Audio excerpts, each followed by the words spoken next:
जय श्री राधे कृष्णा। ओम कुकरेजा चैनल पर आपका हार्दिक स्वागत है। हरि अनंत हरि कथा अनंता में आज सुनिए अहोई माता कथा। श्री गणेशाय नमः। प्राचीन काल में किसी नगर में एक साहूकार रहता था। उसके 7 लड़के थे। दीपावली से पहले साहूकार की स्त्री घर की लीपापोती हेतु मिट्टी लेने खदान में गई और कुदाल से मिट्टी खोदने लगी।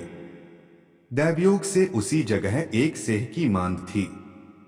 सहसा उस स्त्री के हाथ से कुदाल बच्चे को लग गई, जिससे सेह का बच्चा तत्काल मर गया। अपने हाथ से हुई हत्या को लेकर साहूकार की पत्नी को बहुत दुख हुआ, परंतु अब क्या हो सकता था। वह शोकाकुल पश्चाताप करती हुई अपने घर लौट आई। कुछ दिनों बाद उसका बेटे का निधन हो गया।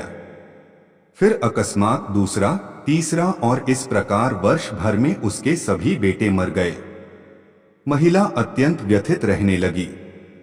एक दिन उसने अपने आस पड़ोस की महिलाओं को विलाप करते हुए बताया कि उसने जानबूझकर कभी कोई पाप नहीं किया। हाँ, एक बार खदान में मिट्टी खोदते हुए अनजाने में उसके हाथों एक सेह के बच्चे की हत्या अवश्य हुई है और तत्पश्चात उसके 7 बेटों की मृत्यु हो गई।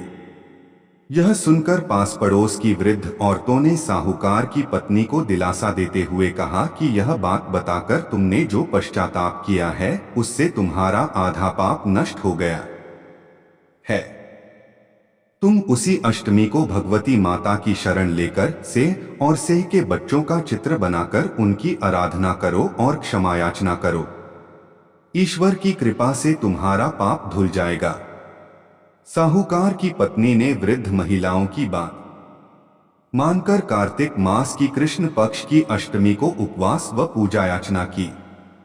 वह हर वर्ष नियमित रूप से ऐसा करने लगी। तत्पश्चात उसे 7 पुत्र रत्नों की प्राप्ति हुई। तभी से अहोई व्रत की परंपरा प्रचलित हो गई। अहोई माता की जय।